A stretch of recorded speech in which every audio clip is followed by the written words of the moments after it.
Ontario के Windsor शहर की कल्पना कीजिए। मतलब ये एक ऐसा शहर है जिसकी पूरी पहचान पिछले 100 सालों से कार फैक्ट्रियों की चिमनियों और असेंबली लाइन की आवाजों से जुड़ी रही है। बिल्कुल। एक क्लासिक मैन्युफैक्चरिंग हब। हाँ, लेकिन आज वहां और पूरे देश के औद्योगिक गलियारों ने एक बहुत बड़ा सवाल गूंज रहा है। क्या कनाडा और अमेरिका के बीच एक नया tariff free auto pact Canada के मैन्युफैक्चरिंग भविष्य की नींव को फिर से मजबूत कर सकता है? क्या कार उत्पादन का वो युग वापस लाया जा सकता है? और देखिए, ये सवाल केवल एक शहर या एक फैक्ट्री तक सीमित नहीं है। ये सीधे तौर पर इस बात से जुड़ा है कि आने वाले दशकों में उत्तरी अमेरिका की पूरी अर्थव्यवस्था कैसे काम करेगी। सही बात है। और जीएसएम डिकोड्स के इस गहरे विश्लेषण में हमारा उद्देश्य इसी सवाल की परतों को खोलना है। हम कंजर्वेटिव लीडर पियरे पॉलिवेरे द्वारा हाल ही में पेश किए गए नए ऑटो पैक्ट प्रस्ताव को डिकोड करेंगे। हम उन सिस्टम्स और ऐतिहासिक समझौतों को समझेंगे जो इन ग्लोबल हेडलाइंस के पीछे काम करते हैं। बिल्कुल। और इस चर्चा की गहराई में उतरने से पहले जो लोग हमें सुन रहे हैं उनके लिए एक महत्वपूर्ण बात स्पष्ट करना बहुत आवश्यक है। हाँ, वो डिस्क्लेमर देना जरूरी है। आज के इस विश्लेषण के लिए हमने जो स्रोत और दस्तावेज जुटाए हैं उनमें वर्तमान लिबरल सरकार, प्रधानमंत्री और मार्क कार्ने के खिलाफ कुछ काफी तीखी राजनीतिक आलोचनाएं शामिल हैं। तीखे दावे हैं वहाँ। हाँ, तो हमारा उद्देश्य यहाँ किसी भी राजनीतिक दल, नेता या विचारधारा का समर्थन करना बिल्कुल नहीं है। हम केवल स्रोतों में दी गई जानकारी और आंकड़ों को पूरी तरह से निष्पक्ष रूप से रिपोर्ट कर रहे हैं ताकि इस प्रस्ताव के पीछे के आर्थिक विज्ञान को समझा जा सके। बिल्कुल, क्योंकि नीतियां अक्सर राजनीति के शोर में दब जाती हैं, तो हमारा पूरा फोकस उन मैकेनिज्म्स पर रहेगा जो ये तय करते हैं कि कोई कंपनी अपना अरबों डॉलर का प्लांट कहाँ लगाती है। तो उस मैकेनिज्म को समझने के लिए सबसे पहले ये समझना होगा कि इस पूरी इंडस्ट्री का वजूद इतना मायने क्यों रखता है। जीव विज्ञान में एक कीस्टोन प्रजाति का कॉन्सेप्ट होता है। ओ, कीस्टोन स्पीशीज। हाँ, मतलब पारिस्थितिकी तंत्र में एक ऐसा जीव जिसके होने से पूरा जंगल फलता फूलता है, और अगर उसे हटा दिया जाए तो पूरा का पूरा इकोसिस्टम ढह जाता है। बहुत ही सटीक रूपक है ये, है ना? ऑटो इंडस्ट्री भी किसी भी विकसित अर्थव्यवस्था के लिए कीस्टोन प्रजाति की तरह ही है। जब एक कार फैक्ट्री लगती है तो वो सिर्फ कारें नहीं बनाती, वो अपने आसपास सैकड़ों अन्य उद्योगों को जीवन देती है। बिल्कुल। और ये कीस्टोन प्रजाति वाला उदाहरण जमीनी हकीकत को बहुत अच्छी तरह से समझाता भी है। अगर हम कैनेडियन व्हीकल मैन्युफैक्चरर्स एसोसिएशन यानी सीवीएमए के ताज़ा आंकड़े देखें तो ये इसी इकोसिस्टम की विशालता को दर्शाते हैं। क्या कहते हैं आंकड़े? वर्तमान में इस सेक्टर पर सीधे तौर पर 1,05,000 नौकरियां निर्भर हैं। 1,05,000 सीधे तौर पर? हाँ, सीधे तौर पर। लेकिन जब हम उस कीस्टोन प्रभाव को देखते हैं, मतलब परोक्ष रूप से जुड़ी नौकरियां, तो यह आंकड़ा 4,03,000 तक पहुंच जाता है। वाह, 6 लाख से ज्यादा नौकरियां। बिल्कुल। और अगर हम सिर्फ ओंटारियो प्रांत के भूगोल को देखें तो वहाँ 700 ऐसी कंपनियां हैं जो सिर्फ कार के पार्ट्स बनाती हैं। 700 कंपनियां सिर्फ पार्ट्स के लिए? हाँ, और 400 स्मार्ट मोबिलिटी फर्म्स हैं जो भविष्य की तकनीक पर काम कर रही हैं। इसके अलावा 500 टूल डाई कंपनियां हैं। और टूल डाई कंपनियां वो होती हैं जो? हाँ, जो वो सांचे और मशीनें बनाती हैं जिनसे कारों के पुर्जे ढाले जाते हैं। तो ये कोई छोटा मोटा ढांचा नहीं है, ये मिडिल क्लास की आर्थिक स्थिरता और निर्यात का एक बहुत बड़ा आधार है। लेकिन स्रोतों में एक ऐसा आंकड़ा है जो सीधे तौर पर एक चेतावनी की तरह लगता है। पिछले कुछ सालों में कनाडा में कारों का उत्पादन 20 लाख यूनिट से गिरकर 12 लाख पर आ गया है। 12 लाख? मतलब उत्पादन लगभग आधा हो चुका है। लगभग आधा, हाँ। और इस गिरावट के पीछे एक बहुत जटिल आर्थिक गणित है। बिल्कुल, क्योंकि जब उत्पादन 20 लाख से 12 लाख पर आता है तो इसका मतलब सिर्फ 8 लाख कारों का कम बनना नहीं है। सही कहा। इसका मतलब है कि उन 700 पार्ट्स बनाने वाली कंपनियों के ऑर्डर आधे हो गए हैं, लॉजिस्टिक कंपनियों के ट्रकों के फेरे कम हो गए हैं। और अंततः इसका असर टैक्स रेवेन्यू पर पड़ता है, जिससे सरकारें स्कूल और अस्पताल चलाती हैं। बिल्कुल। लेकिन देखिए, अगर ये इतना ही महत्वपूर्ण है तो यहाँ एक बहुत ही बुनियादी सवाल उठता है। आज दुनिया तेजी से सॉफ्टवेयर, आर्टिफिशियल इंटेलिजेंस और सर्विस आधारित अर्थव्यवस्था की तरफ भाग रही है। Digital economy. हाँ, तो ऐसे में क्या किसी विकसित देश का धातु मोड़ने और भारी मशीनरी वाले इस पारंपरिक मैन्युफैक्चरिंग सेक्टर पर इतना ज़्यादा जोर देना तार्किक है? क्या ये संभव है कि हम बस एक बीते हुए सुनहरे युग को वापस लाने की नाकाम कोशिश कर रहे हैं? ये बहस अर्थशास्त्रियों के बीच भी बहुत आम है, लेकिन यहाँ ये समझना जरूरी है कि सॉफ्टवेयर हवा में नहीं चलता। मतलब उसे हार्डवेयर की जरूरत होती है, और आज की गाड़ियाँ पहियों पर चल रहे सुपर कंप्यूटर ही तो हैं। अच्छा, हाँ, ये तो है। मैन्युफैक्चरिंग इसलिए अहम है क्योंकि ये रिसर्च और डेवलपमेंट को यानी R&D को जमीन पर उतारती है। इतिहास गवाह है कि जो देश ये सोचकर अपना मैन्युफैक्चरिंग बेस छोड़ देते हैं कि वो सिर्फ डिजाइन या सर्विस फोकस करेंगे, वे धीरे धीरे अपना इनोवेशन का एज भी खो देते हैं। क्योंकि अगर आपके इंजीनियर फैक्ट्री फ्लोर पे काम नहीं करते तो वे शायद तो वे ये भी भूल जाते हैं कि नई तकनीक को बड़े पैमाने पर कैसे बनाया जाए। सही बात है। तो इस गिरावट की असली वजह क्या है? उस 20 लाख से 12 लाख तक के सफर को समझने के लिए हमें उस ऐतिहासिक सिस्टम को डिकोड करना होगा जिसने शुरुआत में कनाडा को एक ऑटो पावर हाउस बनाया था। बिल्कुल, इतिहास में जाना जरूरी है। अगर हम 1965 के पहले के दौर को देखें तो कनाडा का ऑटो बाजार बहुत छोटा और बटा हुआ था।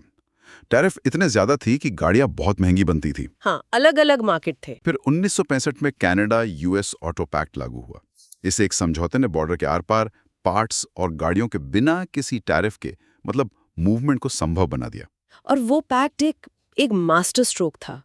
उस पैक्ट ने कंपनियों को ये आज़ादी दी कि वे उत्तरी अमेरिका को दो अलग अलग बाजारों के बजाय एक सिंगल मार्केट की तरह देखें। तो एक फैक्ट्री को अब सिर्फ कनाडा के छोटे बाजार के लिए थोड़ी सी गाड़ियां नहीं बनानी थी, बल्कि वो पूरे महाद्वीप के लिए लाखों गाड़ियां बना सकती थी। इसी स्केल या बड़े पैमाने के उत्पादन ने विंजर, ओशावा और ओकविले जैसे शहरों को दुनिया के सबसे बड़े मैन्युफैक्चरिंग हब में बदल दिया। वाओ! लेकिन हर सिस्टम का एक जीवन चक्र होता है ना।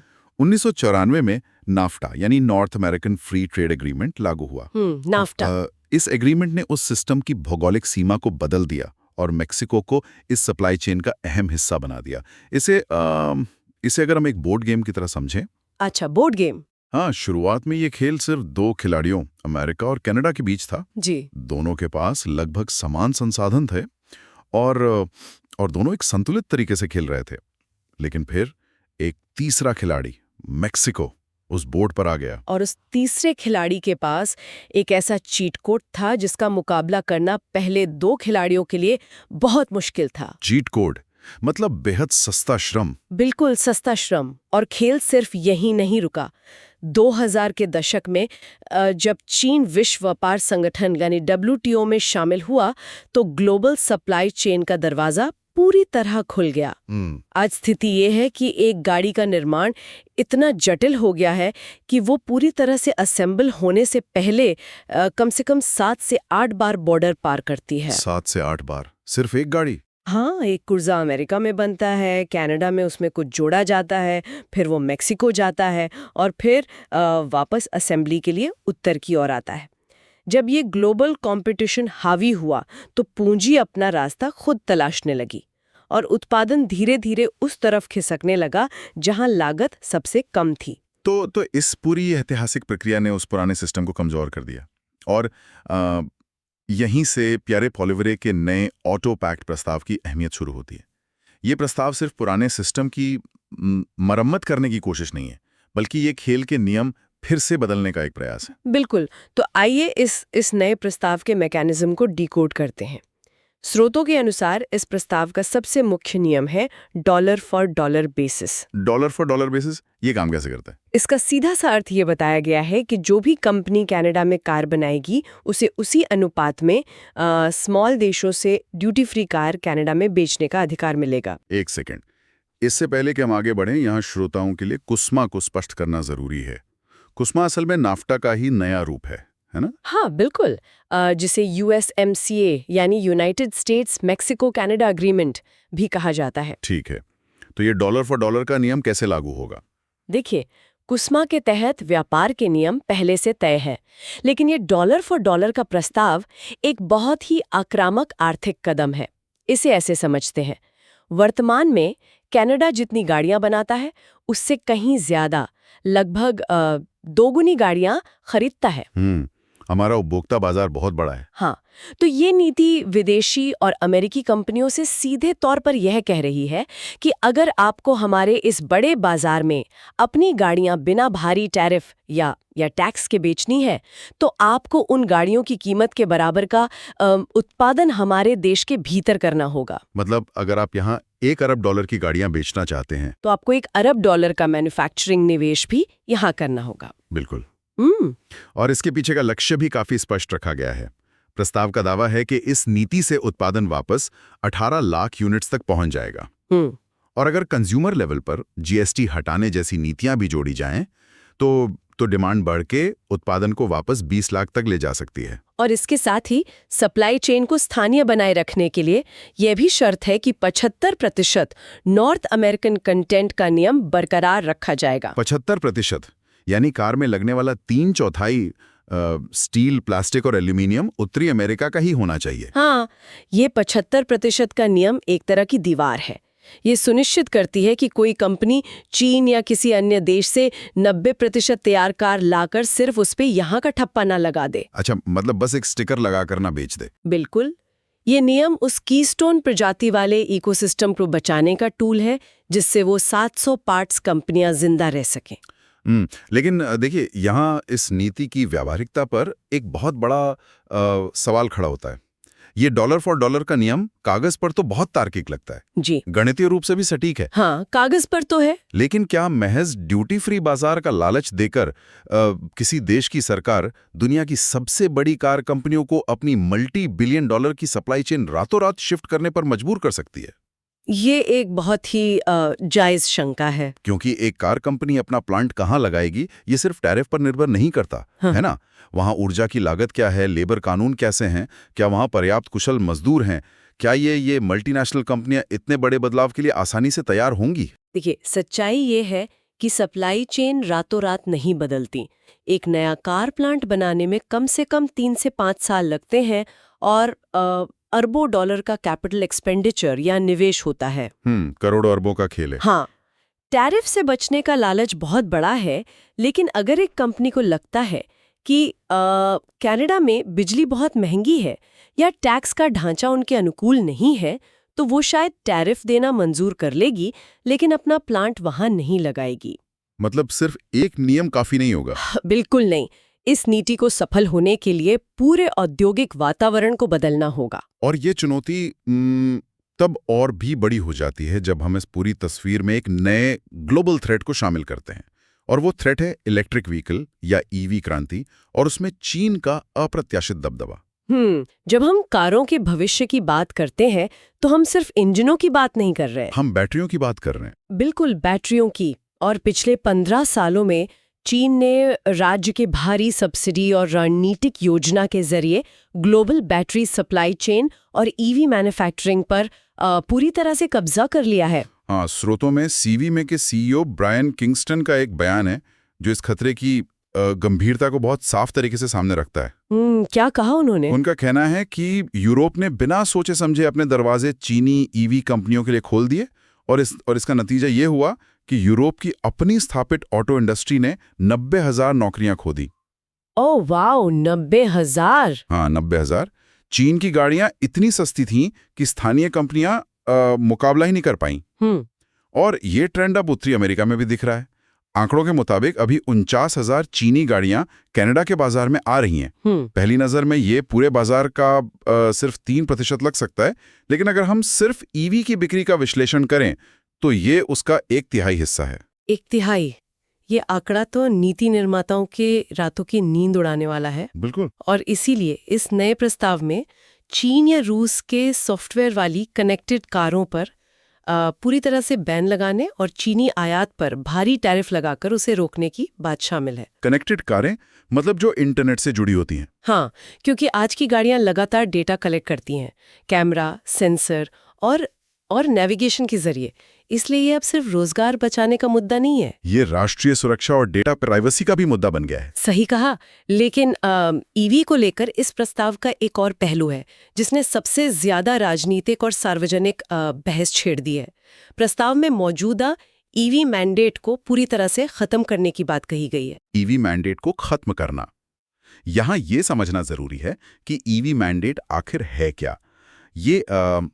ये असल में एक सरकारी नियम है जो ऑटो कंपनियों को ये निर्देश देता है कि एक तय साल तक उनकी कुल बिक्री का एक निश्चित प्रतिशत केवल इलेक्ट्रिक गाड़ियों का ही होना चाहिए। और अगर वे ऐसा नहीं करती हैं तो उन्हें भारी जुर्माना देना पड़ता है। आलोचकों का तर्क है कि ये मैंडेट एक तरह से जबरदस्ती है। उनका कहना है कि ये उन ग्रामीण इलाकों के लोगों को भारी नुकसान पहुंचाता है जहां दूर दूर तक कोई चार्जिंग इंफ्रास्ट्रक्चर नहीं है।